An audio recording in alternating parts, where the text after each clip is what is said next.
Bentley is among the most luxurious performance cars in the world, handcrafted from some of the finest parts and materials available for the ultra-rich. But beneath all that beauty lies a tragic history. The man who founded Bentley rose his company to top glory during the 1920s, building some of the fastest, most durable and lucrative cars of his time, and even won 5 Le Mans races in the company's first 11 years of existence. But an unfortunate series of events would cause the company to come crashing down, and Bentley's founder himself would be discarded and forced to work for his arch-rival at the time, Rolls-Royce. This is the story of a man who created one of the most fascinating car companies in the world, only to lose it all.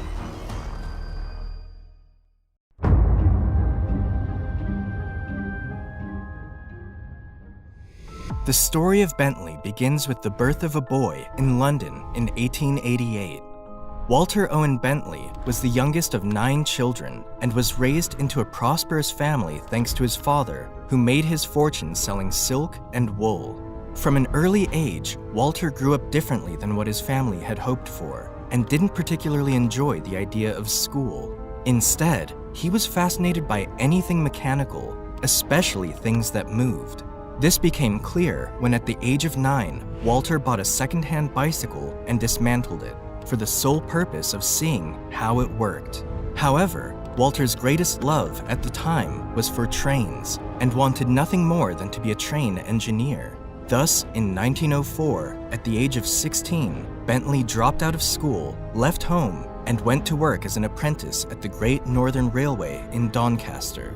But it was also around this time when automobiles were slowly becoming popular around the globe. But surprisingly enough, Bentley was not interested in them. In fact, he hated cars, and at one point in his career even remarked that an automobile was nothing more than a disgraceful vehicle that splashed people with mud. However, despite his sharp focus on trains, Bentley's interest in the railways began to fade as he realized that automobiles and motorcycles were not only becoming the future of transportation, but also very popular in race competitions. Here, any talented engineer could put his skills to the test and push the boundaries of how fast a vehicle can go. This factor alone fascinated him and led him to buy his very first motor vehicle at the age of 18, a belt-drive quadrant motorcycle made by a British motorbike manufacturer. With the help of his brother Horace and several co-workers from the railway, Bentley made a few adjustments to the bike and began riding it himself at local race competitions. To the surprise of many, his motorcycle won multiple gold medals and race trials from 1906 to 1908, and during the next few years, Walter became so obsessed with racing, he was now competing in the world's biggest and most dangerous motorcycle racing event, the Isle of Man TT. Unfortunately, the 21-year-old crashed on his opening lap and never managed to win the tournament in either of the 2 times he participated at the Tourist Trophy race.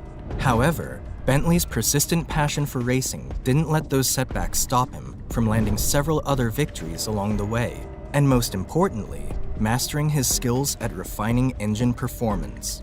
But by this point, Bentley knew where his finish line was, because there was something else that had captured his passion, something that he had once considered disgraceful to the public, yet now found himself fully committed to learning more about it, and was none other than entering the car business.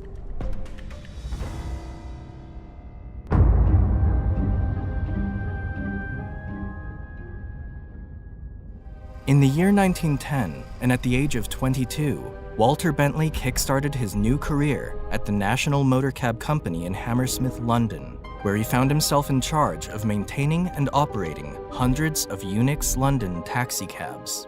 While the job was a little hectic at the time, Bentley became obsessed with the automobile and developed a true passion for its engine and the mechanisms behind it. But just 2 years into his job, news of his mother's death reached the young man, who rushed back home to pay his final respects, promising his employers he'd soon return to work. However, after the burial, Walter discovered his mother had left him an inheritance of 2,000 British pounds.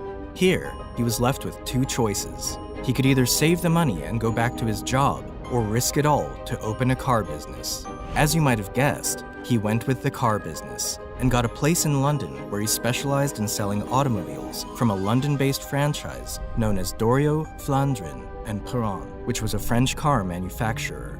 However, while these vehicles were quick and well-made, Walter didn't particularly like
and dramatically improved the vehicle's performance. The cars were not only lighter, but much faster, and this enabled Walter to set multiple speed records in 1913 and 1914, most notably breaking the record for the fastest half-mile run in Brooklands at 89.7 miles per hour.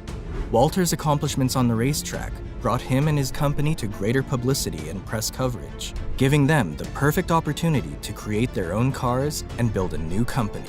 But then, disaster struck. Right before creating his dream company, the First World War broke out, and Bentley had no choice but to bring his ambitious plans to a halt. Suddenly, British engineers stopped competing against each other and began joining forces in the fight against Germany. It was then that Bentley first revealed the secret of his alloy pistons to Mr. Henry Royce, who adopted the concept of aluminum pistons and applied it to his designs for the Rolls-Royce Eagle, an aircraft engine that proved very effective for the British Air Force. Bentley, on the other hand, was asked by the government to produce a modified version of their rotary aircraft engines, in which Walter used his aluminum pistons to design the Bentley BR-1. His new aircraft engine made the British fighters more powerful and reliable than their previous versions, which were prone to overheating and seizing up during combat, and went on to become the most successful fighter aircraft engines in the war, helping the country win its battles against the Germans and the Central Powers. After the war ended, Bentley was awarded an MBE by the British Empire and received £8,000 from the Commission of Awards to Inventors, which was just the capital he needed to fulfill his dream and finally open his very own automobile company in 1919. His approach was simple. We are going to make a fast car, a good car, the best in its class. And with that, Bentley Motors was born. Hearing this story of Bentley shows how difficult it was to learn any valuable skills back then, especially car engineering.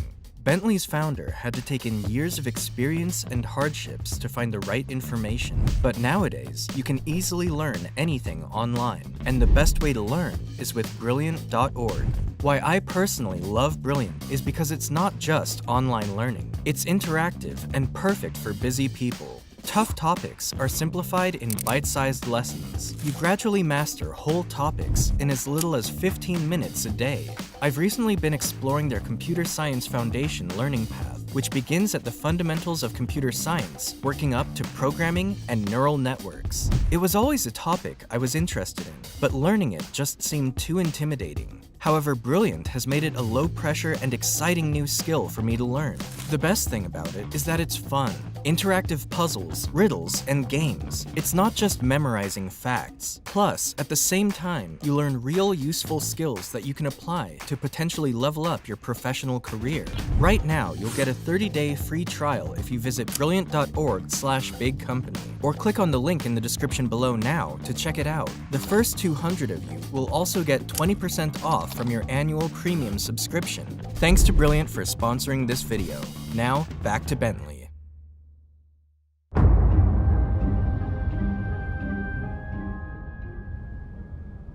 During the next 3 years, Walter and former British war pilot Clive Gallup worked on designing the first ever Bentley car out of a small workshop in Cricklewood.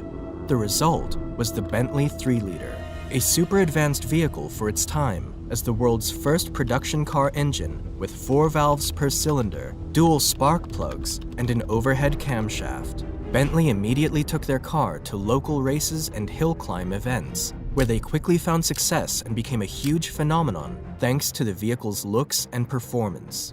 By 1922, the car participated at one of the biggest races in America, the Indianapolis 500, earning 13th place in its debut.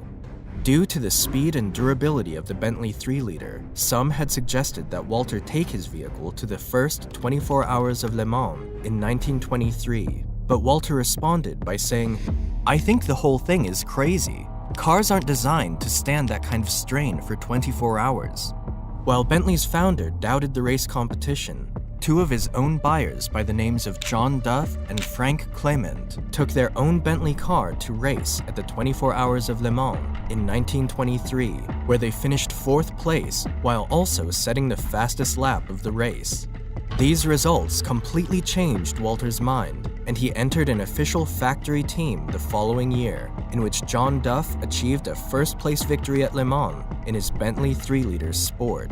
The fact that the Bentley company had gone from selling their first vehicle to winning the biggest racing platform on the planet in just 3 short years was beyond Walter's wildest imagination. But while these victories gave the Bentley brand enormous publicity, they had trouble turning their acclaim into financial success. The business of racing cars and overall high-cost production of their vehicles grew far too expensive for Walter, who desperately needed to find more capital in order for Bentley to survive.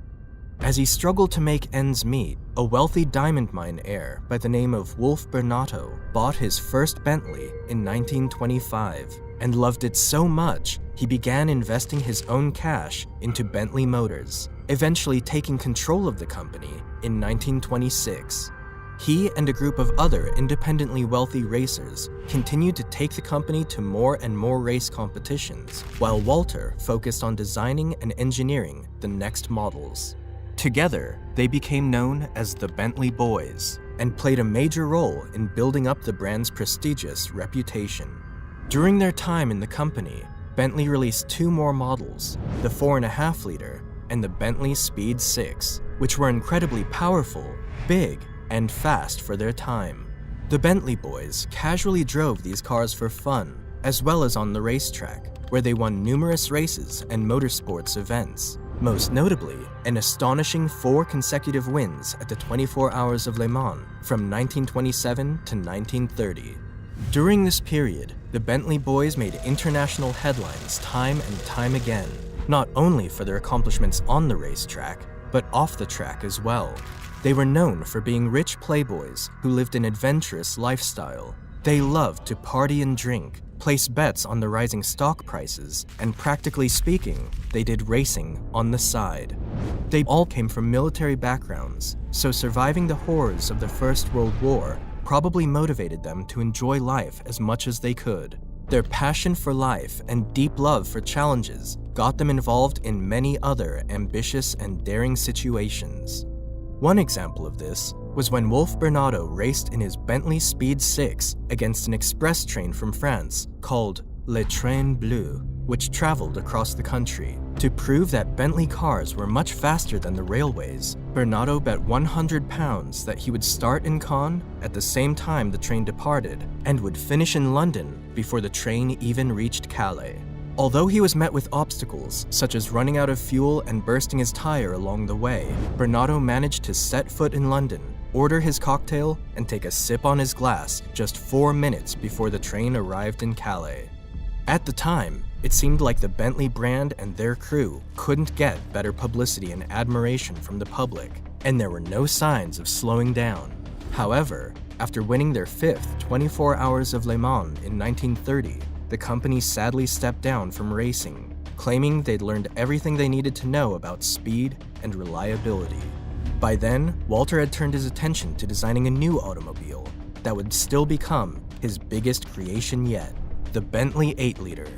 The 8-liter was among the longest and most luxurious cars in the world and was praised for being the fastest and most durable Bentley there was.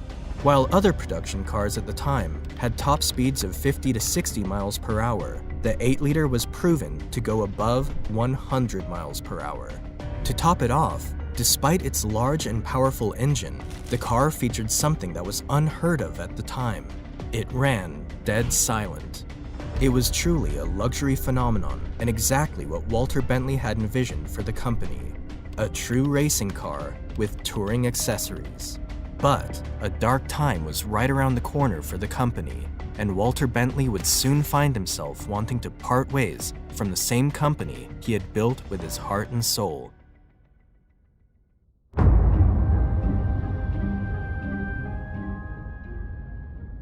When the 8-liter was released in 1930, the timing couldn't be worse. Wall Street had recently crashed, and the Great Depression quickly followed suit, so the demand for expensive luxury vehicles drastically dwindled. Although Bentley was a massive success on the track, their cars cost too much to produce, especially their luxurious 8-liter, which ultimately became the main reason behind the company's bankruptcy in 1931. As a result, Bentley was put up for sale to the highest bidder and was quickly bought by an anonymous company. However, this anonymous company turned out to be Bentley's greatest arch-rival in disguise, Rolls-Royce, who only bought the brand as a way of killing off the competition of their own vehicles. Walter was furious and devastated after finding out, especially because he was powerless to do anything about it. Everything else that Bentley owned was sold, including Bentley's factory at Cricklewood, while operations were moved to Derby. These were the darkest times for Walter, who also went through a divorce that same year, and soon after, lost his personal transport when Rolls-Royce asked him to return his personal Bentley 8-liter. As if that wasn't enough, Walter was court-ordered to work under Rolls-Royce management from 1932 to 1935, where he was isolated in London and Europe, working as a test driver and serving customers for the same company he had once built with his heart and soul.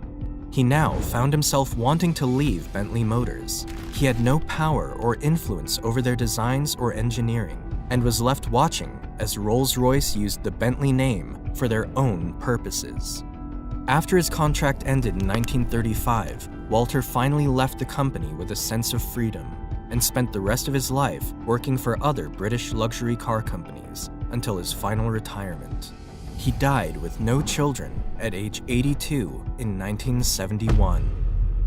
Bentley Motors, on the other hand, stopped their production until 1933, when they released their first model under Rolls-Royce, the 3.5-liter. Marketed as the silent sport car, the company set out to compete on quality and grace rather than its sporting reputation.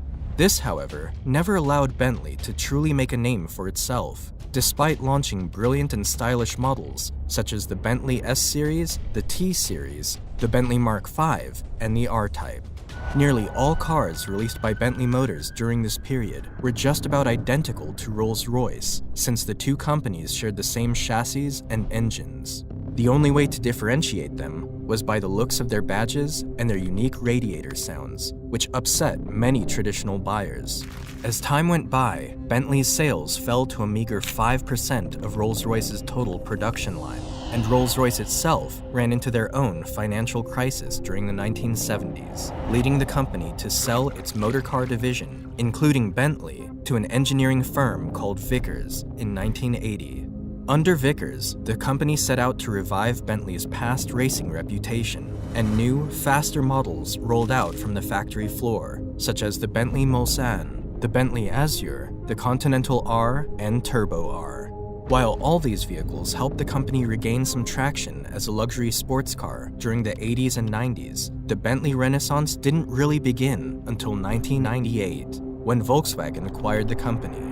Here, they once again aimed to bring back their racing heritage, only this time, they went the old-fashioned way.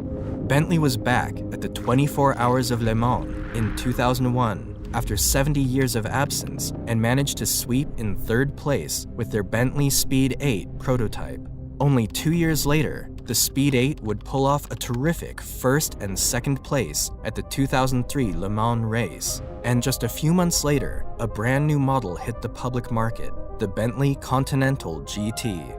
This 6-liter W12 engine powered an overwhelming 552 horsepower and was among the fastest luxury cars in the world, reaching a top speed of 190 miles per hour. Soon after, sales shot up from 800 total Bentleys per year to over 7,000 Continental GTs per year alone, marking the company's highest sales in history.